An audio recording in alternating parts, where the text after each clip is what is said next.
By this point, you've been successful. It may have been in your work or business. It may have been in a relationship or raising kids or participating in a charity or a local organization or maybe running that organization. If you look, you'll find success in your life. And at the same time, a common theme I hear from midlife women, clients, and friends is that they want to leave a mark. I want to leave a mark, right? They want that business success or charitable position to mean something. They want people to remember them and know them and recognize them and it matter. And they're getting stressed because they're torn about whether they want to go through all the stress required to get to that point.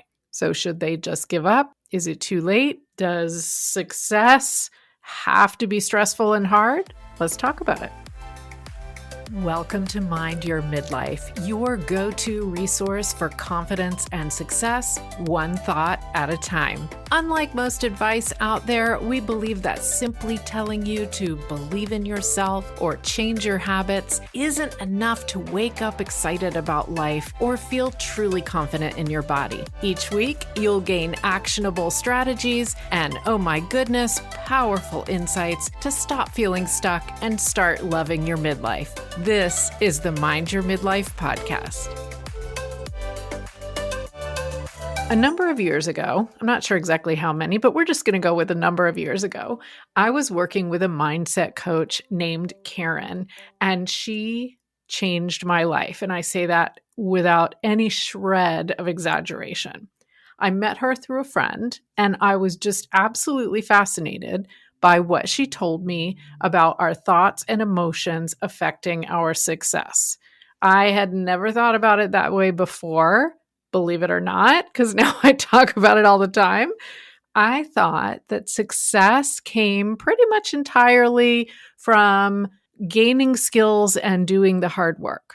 I thought I had to work as often as I could, and the more I could do that, the more success I would have.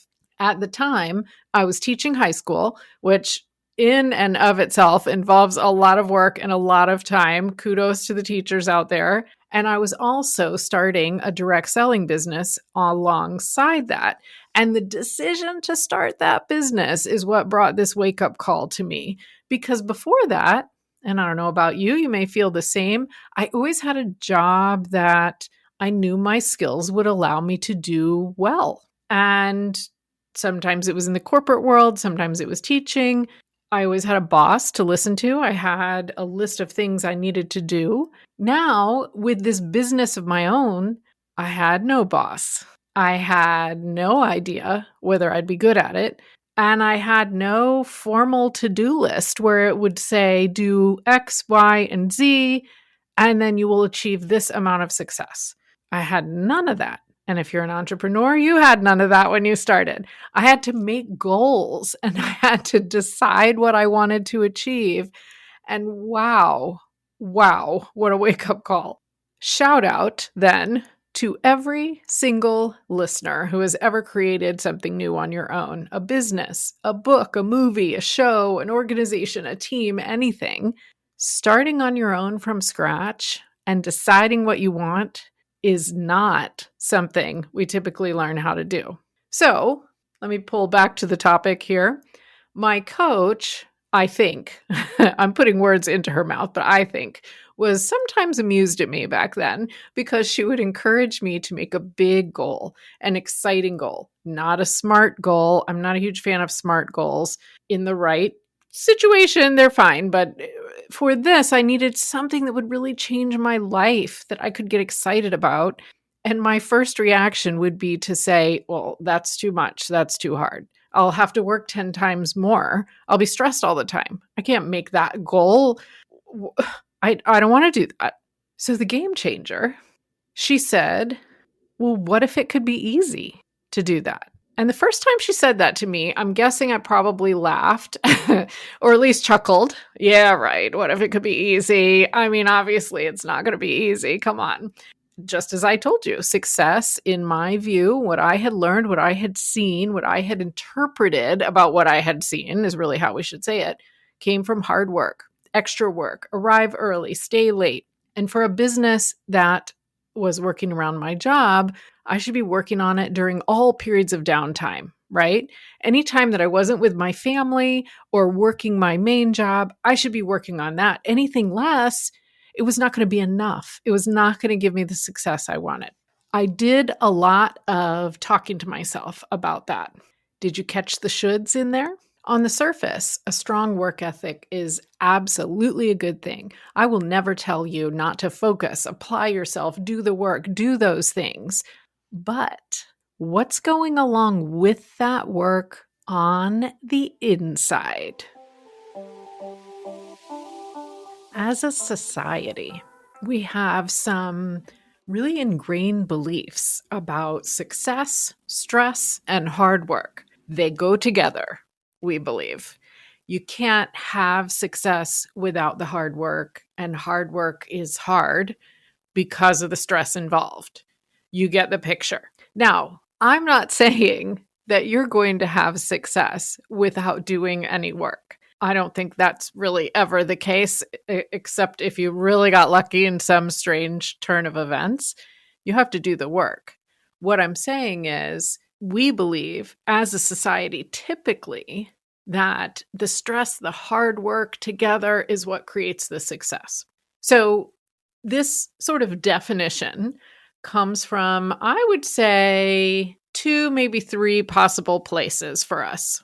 So, number 1, your core beliefs. Whatever example you saw growing up or learned about in school or just see in society is giving you some core beliefs about how to create success.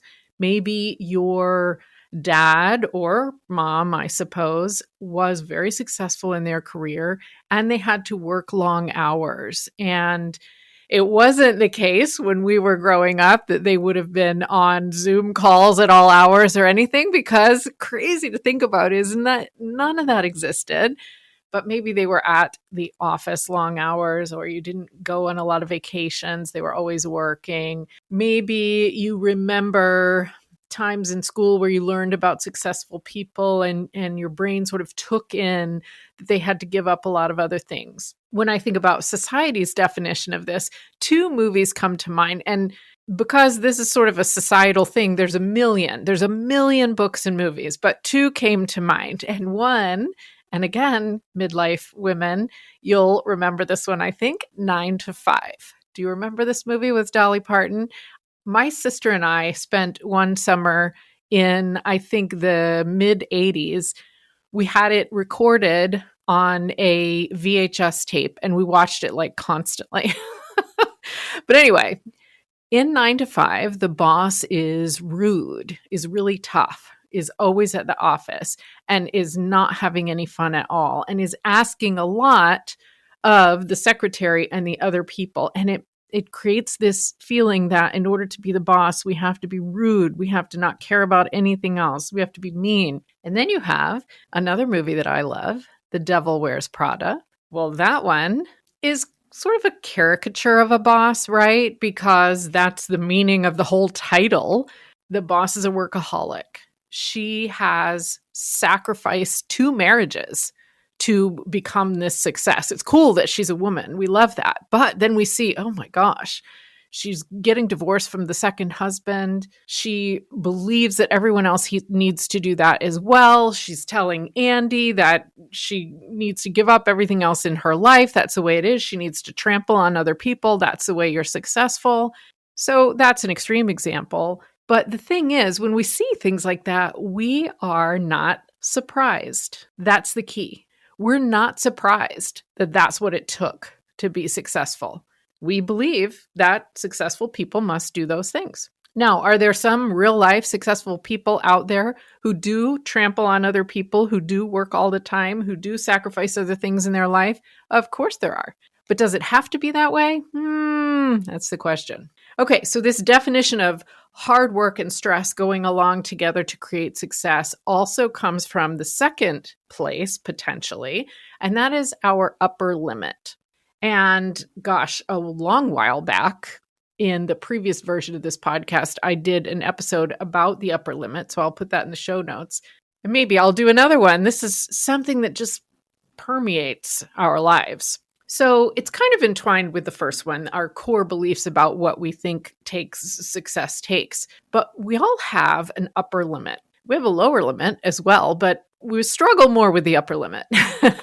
And I want you to think about this as a thermostat setting. So if you think about how your heat works, I'm recording this in the winter, so let's talk about heat. You set your thermostat to a temperature, and that's the temperature that you want your house to be. So the heat kicks on and it raises the level in the house up to that temperature, and then it turns off. And my thermostat is a little bit wonky. And so sometimes, and I can tell when this happens immediately, sometimes it heats the house up too much. I don't know if this has happened to you.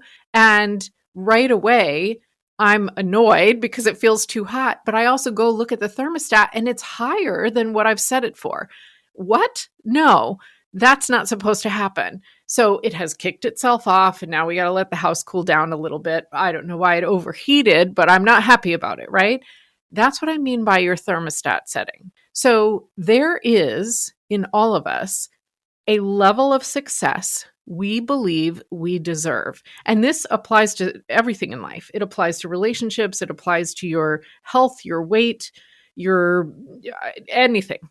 There is a level at which you've hit your thermostat setting, and your body, your brain, is not comfortable going above that. Your self-belief doesn't compute that you could go above that.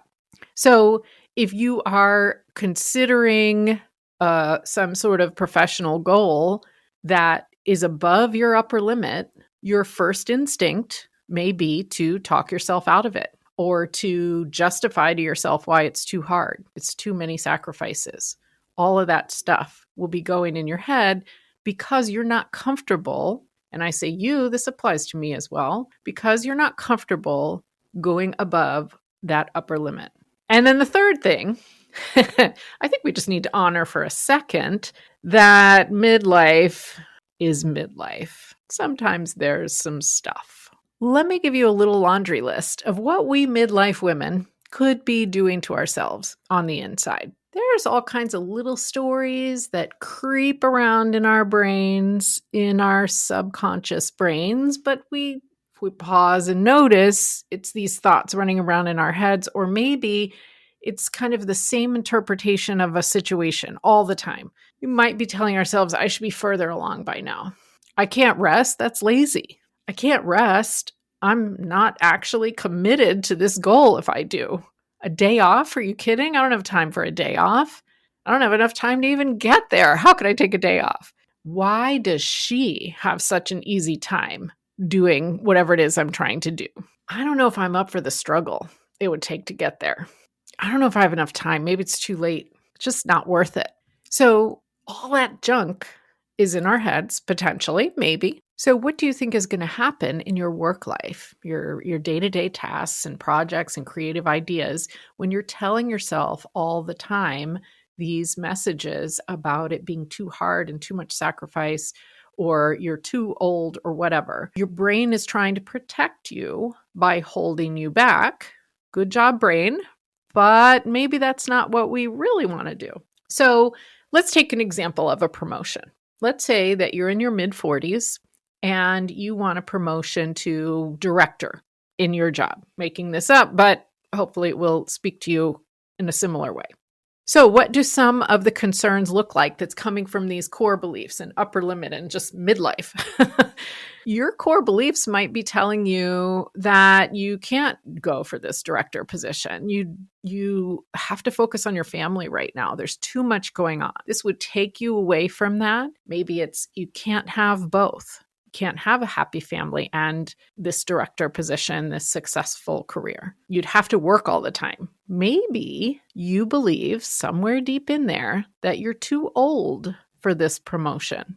Who would choose me at this age? They want the 30-somethings or the 20-somethings that have a long career ahead of them. Now, let me tell you what, I almost fell victim to this. I left teaching in my mid-40s, I think it was, And I was doing a couple different things for a little bit of time, but I decided I wanted to go into corporate training and I wanted to go back into the airline industry that I'd been in previously. And I think I was 48 when I was hired to do that completely new job. Now, same skills that I needed from other jobs I had done. So it wasn't as if I didn't know anything, but I didn't let it be an issue. And I had to talk to myself a lot about that, believe me. It wasn't super simple, but I didn't let it be an issue. Now, maybe it's upper limit. You're going for this director position or you want it. You're thinking about it. Maybe fear is just hitting you hard about, ooh, I want that position, but you just get slammed with this fear. Or maybe it's uncertainty. If you try to envision yourself in that role, you just have this, oh. Maybe you look at others that have a similar role, kind of similar level, and you judge them. And I'm not saying you mean to judge them because I don't think most of us mean to judge anyone. But maybe you look at them and you think, oh, well, I don't want to be like her. I don't want to be like him. They really have their priorities out of whack. What we judge, we're not going to get. And then my third thing, midlife. Maybe you're just freaking tired. And maybe it's just hard to think about going for something in terms of more success. And that comes from maybe being in this stress state too often with the sympathetic nervous system running things. So keep in mind, this is a general example, right? That job you were wishing for or that project or business you wanted to start might actually be hard and it might be stressful and maybe now might not actually be the time. So I just want to keep in mind that we're not all, skipping through tulips, licking lollipops all the time. There might be hard things. But in the majority of cases, we're making the concerns up that are running around in our heads. We don't really know them to be true. Byron Katie talks about this, and this feels like an episode as well. Ask yourself, when you notice a thought, some of these things I'm describing, ask yourself, is that true? Is that really true? Could I prove it's true? Because a lot of times the answer is no. The answer is I kind of projected. I'm just worried. Maybe it could be. Well, we're not doing ourselves any good with those. So I'm going to suggest to all of us that we try to what if more in a positive way. Here's what I want you to remember about this episode. I want you to what if regarding success. You can use this in anything. What if I can? What if it's exactly right for me? What if I'm who they're looking for? What if it's easier than I think? What if I can always figure it out? What if I'll be able to figure it out? What if I get amazing ideas when I'm calm and rested? What if taking a minute to relax helps me do a better job? This is what I mean by what if. What if yourself a little bit? Do any of those feel different to you? So Earl Nightingale said that the strangest secret is that we become what we think about. And there's many levels to this. The thoughts, of course, that's what we just talked about. It's also the emotions they create. So remember in episode 11, we talked about the drawbacks to allowing our bodies to stay in a chronic stress state. There's a book called Everything I Wish I Could Tell You About Midlife. I'll put it on my read page on CherylPFisher.com that says that chronic stress is different than acute stress. Acute stress is like in the moment you get stressed to get away from a danger. Chronic stress is all the time because it keeps us locked into this heightened state of fight or flight or freeze or fawn. We're irritable, we're frustrated, we're worrying, our hormone levels are going crazy, we're tired because of that. We aren't able to concentrate. We don't finish what we're doing. We can't pay attention. There's always danger, risk, stress. We may end up with high blood pressure. Our immune system is a mess. I mean, I could go on. Go listen to episode 11. It's gonna affect our perimenopause symptoms too. I would argue that a very large percentage of either enjoying your path to success and believing that it can be easy, finding the great ideas, having the energy to undertake them, or struggling, worrying, working yourself to exhaustion, believing it has to be hard is what you're thinking about. That's the difference. Because yeah, it can be easy. You can figure it out. You are on the right path. And when I say that, it can be easy. You can figure it out. You are on the right path. Is there a voice in your head going, oh, no, I'm not. How does she know? What does she know? She's just saying that. Is that in your head right now? That's okay if it is. Recognize it. Thank it for keeping you safe. And then tell that voice it doesn't have any proof.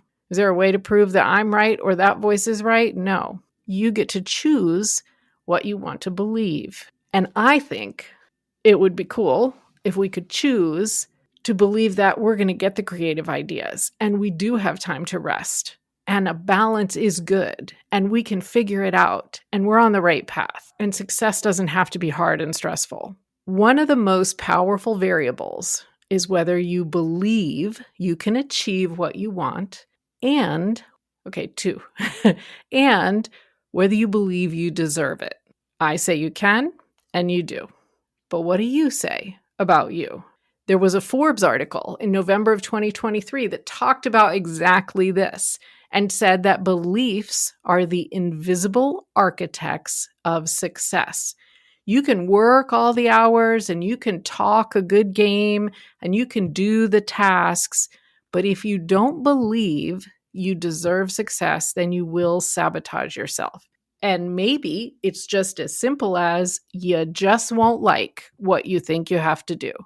So this is not an overnight change, and some days are stressful. And I'm not saying that the path to success for you is going to be without any bumps. I don't know if you've ever seen the graphic where it shows what we think growing a business is like, and it shows this kind of straight line curving up or going up, and then what it's really like, and it shows that crazy swirly line up, down, backwards, forwards, all over the place. Yeah, that's true. It's like that. And it can feel like, yeah, I can figure this out.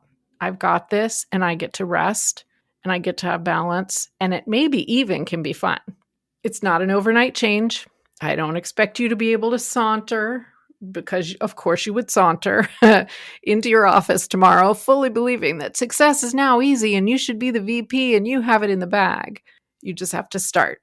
Recognize what you're believing now. Ask yourself if that's what you want to believe. Notice how you feel. And this is where life coaching is powerful. So you can do two things. Grab the free Story Cycle resource that will help you start identifying these thoughts and emotions for yourself. That's CherylPFisher.com/storycycle. And then let's get on a free call and see whether coaching can help you. CherylPFisher.com/coaching. Success can feel easy. It does not have to mean an awful lifestyle of stress constantly, and you deserve it. Thank you so much for listening to Mind Your Midlife. If you are listening on your phone right now, grab a screenshot right now. Share it on your social media. Tell your friends what you enjoyed about this episode because maybe they will too. Okay, listeners, thank you for some of these amazing reviews lately. So Lyrical70 said, your episode on how much we say I'm sorry really made me think, and I'm going to try to take it out of my vocabulary unless I really screw up. Love that. Midlife Mama #1 says, in these podcasts, Cheryl offers relevant topics and impactful information with practical tips. Her passion shines through, and I highly recommend these podcasts. I am humbled and grateful, listeners. Thank you so much. And if you're listening on Apple Podcasts, go leave a review. And make sure you've hit the follow button because the next episode is going to dive into the money beliefs.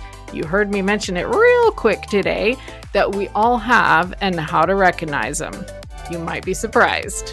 And oh my goodness, let's keep creating confidence and success one thought at a time.